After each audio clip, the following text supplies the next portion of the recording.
Hi everyone, welcome to Working with Your Gifts. Now this is a short introduction that is going to describe what these readings are meant to illuminate for you. If you don't want to listen to it, you can skip right to the reading by clicking in the timestamp below. So for anyone who is new, welcome. This is I Am Illuminated Tarot and Meaning-Based Spiritual Coaching Services. Now, what does meaning-based spiritual coaching services mean?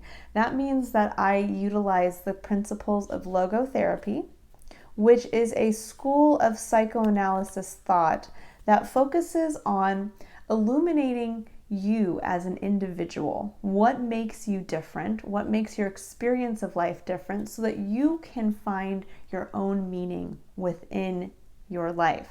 But first, you have to be aware of yourself and what makes you unique. And the second step is being able to connect that unique self with your external environment to understand where these unique parts of yourself fit into the greater collective human experience. So this reading specifically is the first baby step to getting you to become self-aware of innate gifts that are unique to you. Now, since these are general readings, these are going to focus on the broader overview of looking at your astrological sign, which is going to be in one of your three main house placements in your birth chart, which is either your sun, your moon, or your rising sign. Now, you can look at all three of these. I do recommend watching a video for each of those because each one focuses on something slightly different. So when we're looking at your sun sign. Your sun sign tends to focus more on illuminating aspects of yourself, gifts to tap into that pertain specifically to your spiritual experience. When I say spiritual, I mean more of like your grand overarching purpose, that feeling inside of you, that those innate instinctual drives to enact a vision for the world that you emotionally connect to. For your rising sign, when you look at the sign associated with your rising sign, this is more about how you are perceived by others in the world. And I've heard some say it's kind of like the role you're meant to play. So if you're looking at this as being an actor in a play, this is where you get to step onto stage and how others view you in your role. And this is an important aspect because oftentimes we're so focused on our sun sign placements that we don't realize that there's an element of how others see us, and that the sign placement that is associated with our rising sign has to do more with our physical experience of life, how others perceive us in our physical world, and how we in turn actually act and interact on a physical level with our experience. And then we have our moon sign placements. Now, moon sign placements I feel are incredibly important to be aware of because this is where we tie directly into our emotional core. It's where we actually also act kind of from a place of our instinct. It's where we act from a subconscious place. So this can be important because in understanding the unique gifts and the unique attributes to the sign that is in your moon placement, you can gain a broader understanding of where you can find emotional fulfillment and perhaps where you're blocking yourself off from emotional fulfillment. So I do find that moon sign placement can be very important. It's also where you can start to see and become aware of where you act instinctually. So when pushed by your external environment, what's your first instinct to act? Your first instinct to emotionally connect with that either event or situation or person. And so it can actually provide a lot of insight into perhaps areas where you need to grow a little bit in an emotional sense. You know, if your first instinct is always to burst into tears or to get extremely angry, that's where we can start to understand, okay, this is why we're emotionally blocked from feelings of happiness and fulfillment, because we are not expressing the gifts that lie within our kind of subconscious instinctual level of reaction, and where we've blocked ourselves off from actually growing this part of ourselves, from evolving from almost more of like a childlike blah throw a tantrum type tendency to really fine-tuning this and utilizing this emotional connection to heighten and really allow for your emotional responses to be impactful both to others and to yourself. So that's kind of an overview of what we're going to be looking at here. What we're going to be diving into in each one of these readings is to take a look at what are the key gifts for the sign. And I look at the gifts for the sign meaning you are born with a specific birth chart, which is unique to you. No other person will have the same birth chart as you. It is your fingerprint that separates you from all others. And so as part of this blueprint that you have, there are layers to this. So there's the first layer of more of a general overview of kind of what divinely you are given as your broad goal and role to fill in the greater collective. Meaning, let's have an example. Let's say you were born as a Taurus. Now, Taurus is a sign of stability. It's an earth sign. It's a fixed earth sign. So you're working with the gifts of stability. In addition to that, there's working with the gifts of creating structure, working with the gifts of working with your tangible environment. And these are things that are meant to be utilized by you in your day-to-day to not only help you feel connected to an innate part of yourself, but also to help fill a role in the greater collective experience. So not everybody is born with Taurus in one of their 3 main house placements. But if you are, then you're meant to be an example to others or to fill roles that the other signs cannot, so that you really fill in the gaps and keep the balance going between everybody and all of their unique gifts. So the more that you start to become aware of your unique gifts and you start to tap into them on a high level, then you can start to break it down and go deeper into a very personal and singular individual level, where you start to then uncover your own unique abilities and gifts that don't tie directly back to your sign placements. Instead, they tie back to you as the individual. And that's where getting a personal reading would help uncover that aspect of yourself. But we get to be aware in stages. So it isn't about when you're starting this road to uncovering who you are, so that you can start to answer fully your own I am question. And when I talk about what is the I am question, it's if somebody right now was to walk up to you and say, announce to the world, step on stage and tell people about yourself. Who are you? And you would start by stepping up and saying, I am. And how would you answer that question? Now, a lot of us might have certain things that we could, say right off the bat. I am a mother. I'm a construction worker. I am fill in the blank.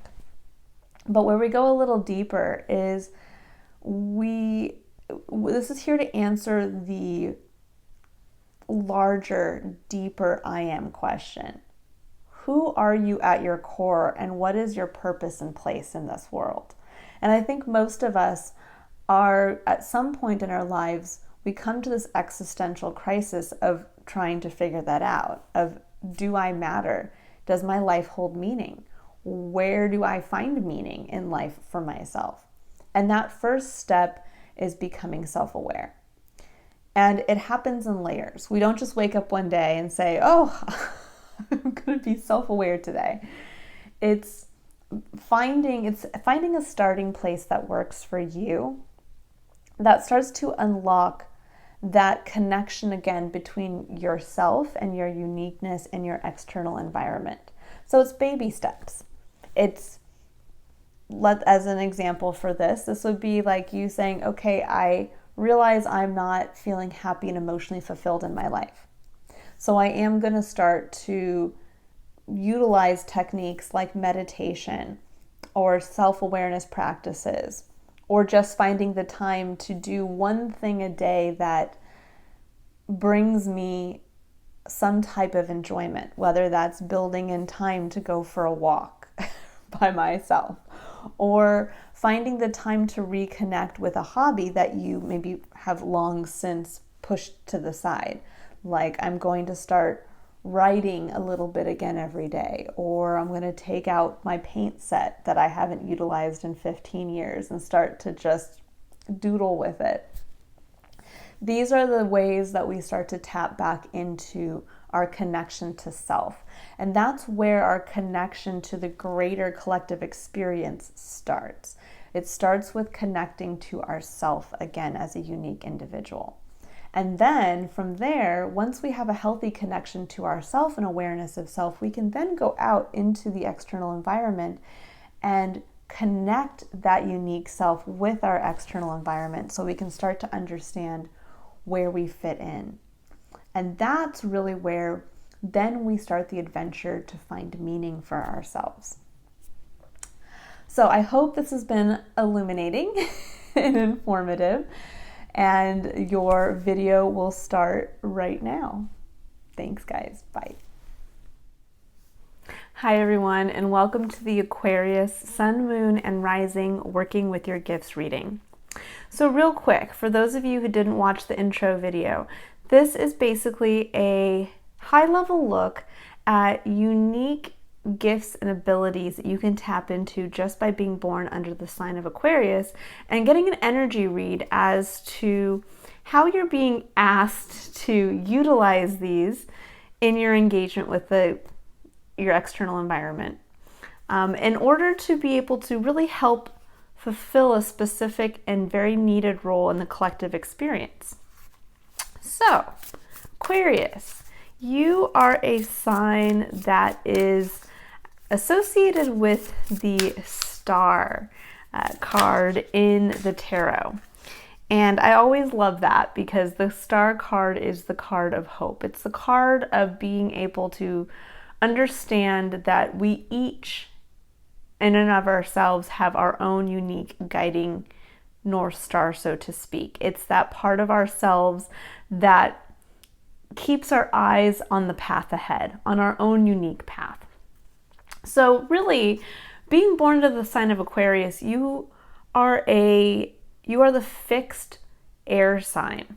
And so your natural gifts are, your natural place to fill in the greater collective human experience is to fill a steady attachment. When we think of a fixed sign, you guys are very stable, which is wonderful. We need to have that stable element.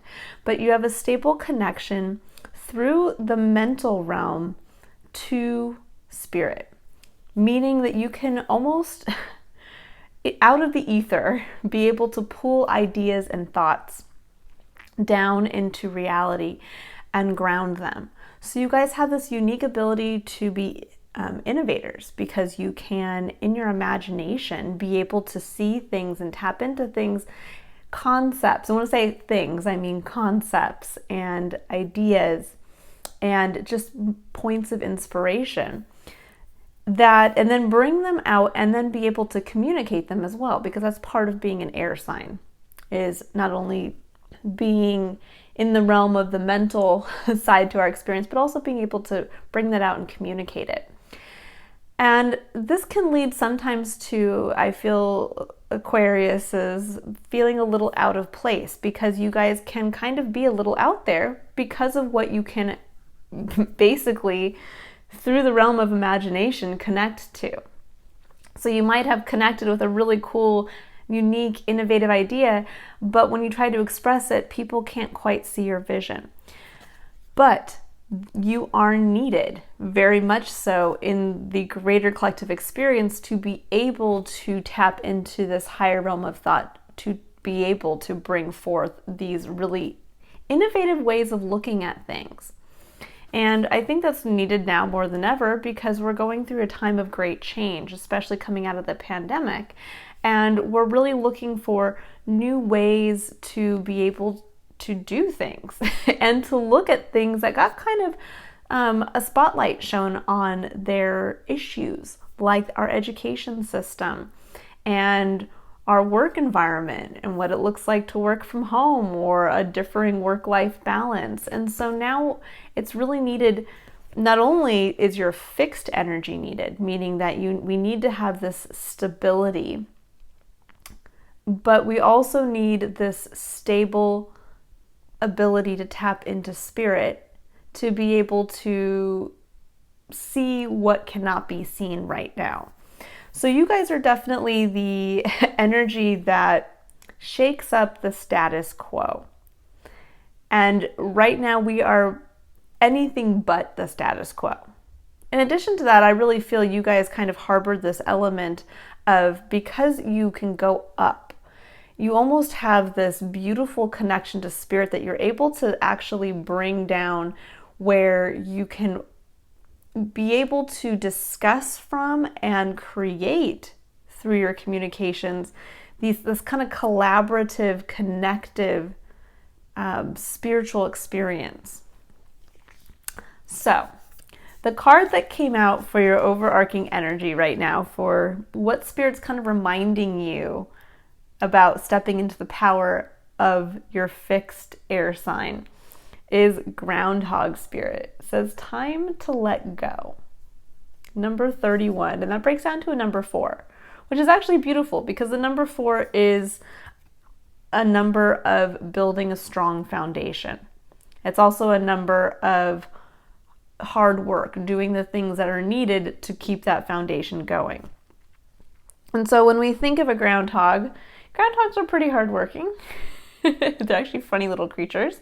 I had never seen a groundhog until moving to the East Coast recently, and I'm actually quite taken with how bold they are.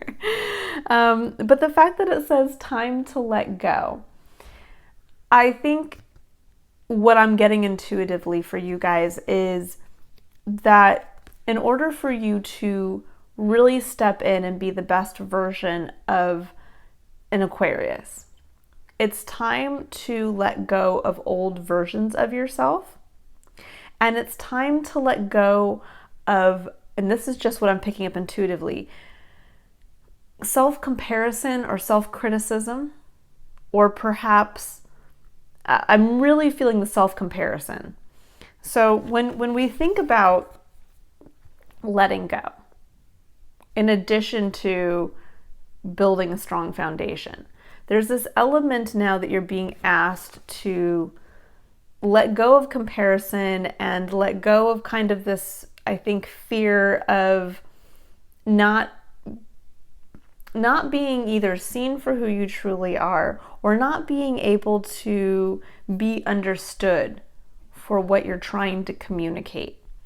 And because you're needing to basically kind of clear the board to tap into what spirit is, what the universe is bringing into you at this point, which is going to allow you to start to build from your ability to innovate, your ability to be your own unique individual, and to actually be a guiding example to the rest of the collective experience as to what it looks like to actually live as an individual, to live as your quirky self, to live as a, and I keep using the word innovator, but it's like to live as an innovator, to be the mad scientist, or to be the quirky artist, to be the first person to cut all their hair off or dye it hot pink, or the first person to live in a tiny house. That's the energy of Aquarius. And in order for you to be strong and being able to do that, that element of letting go of either past versions of yourself to step into now what Spirit's trying to bring down into you, or being able to just let go of perhaps the fear and anxiety that comes with having to step out as yourself, so that you can start to co-create with Spirit to build this new foundation, and especially to build a new foundation in areas that were kind of stuck in the status quo environment. So now I'm going to pull some tarot cards here just to get some additional information, to see what else, some clarity, if there's any specific messages that want to come out.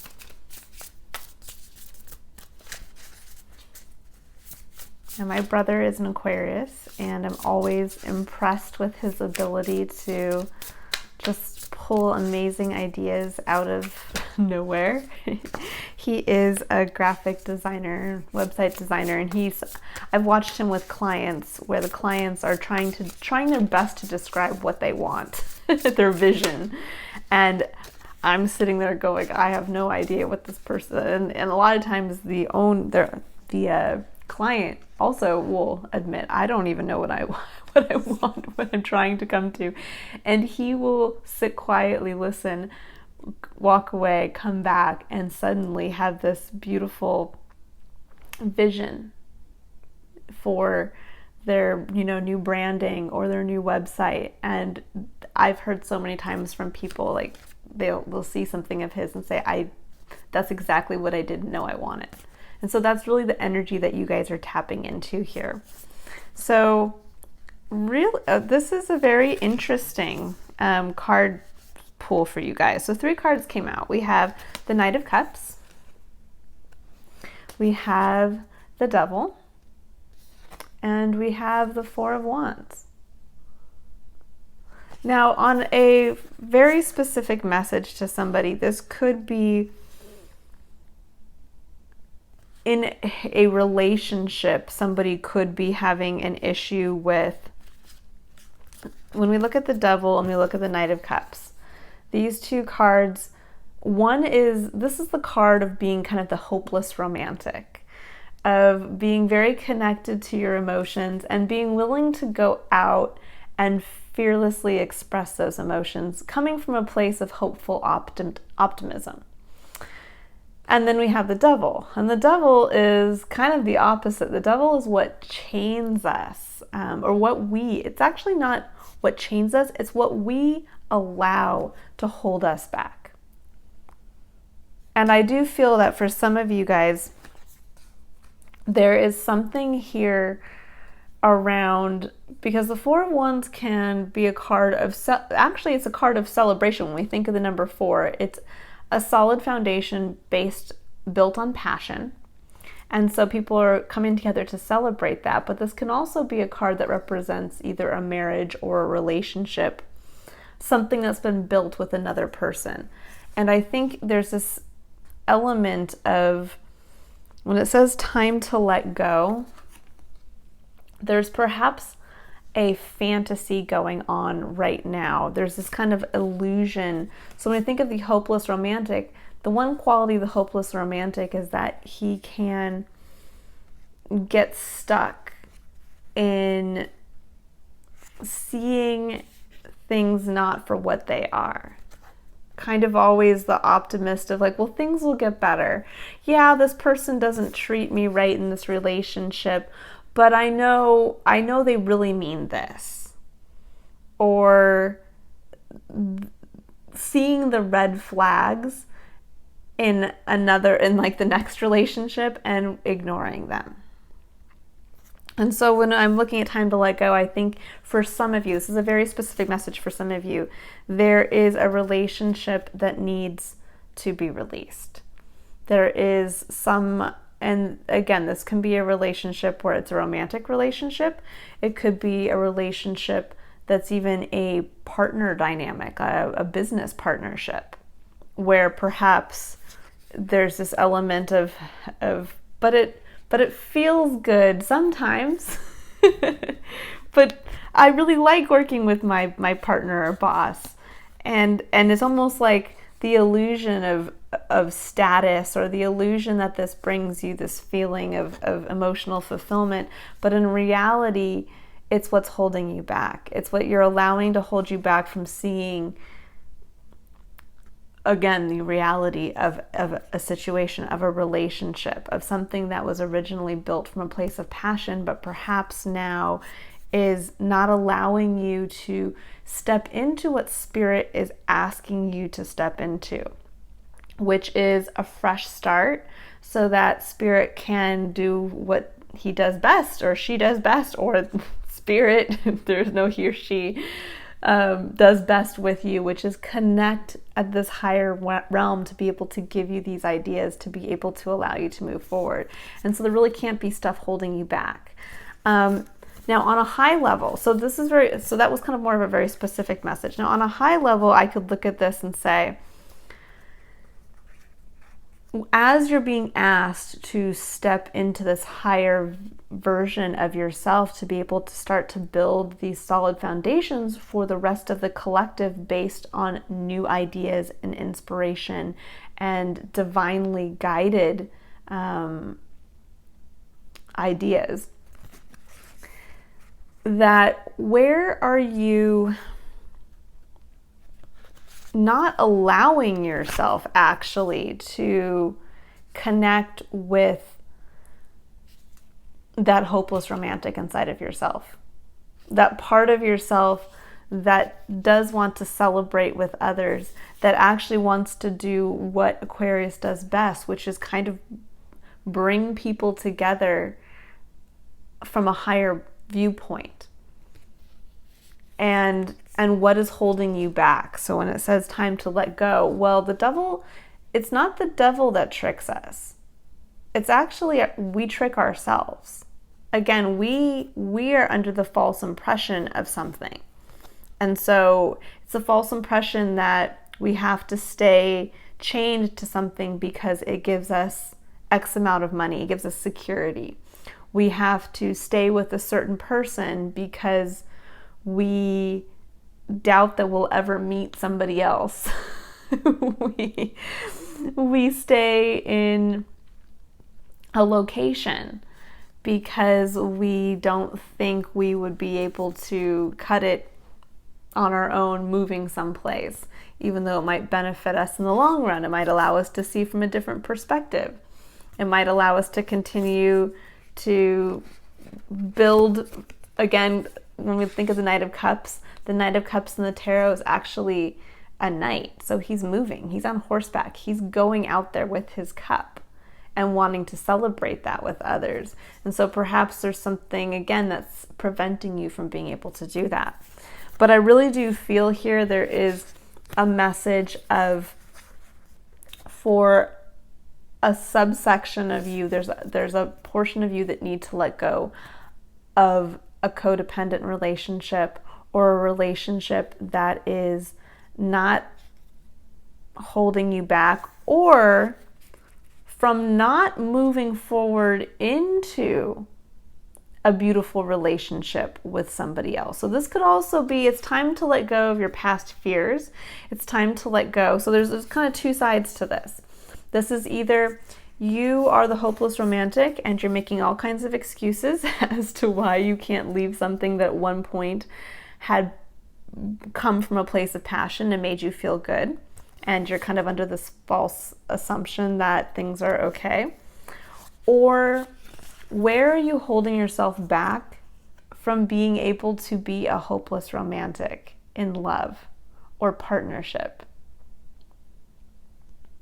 And that's a big deal, because sometimes the best versions of ourselves come out, when we are in supportive relationships, when we are actually celebrating with others, when we are building from a place of passion, and when we see life optimistically, and we get to tap into that part of ourselves that gets to see the beauty in our interactions, our connection with others. If you look at this, it looks like they're out at a festival like at Coachella or something like that. Now, it would be less fun if one of these people was all by themselves just dancing. Now, granted, you're an Aquarius. You could easily do that. And maybe that's what this is. It's time to let go of being alone.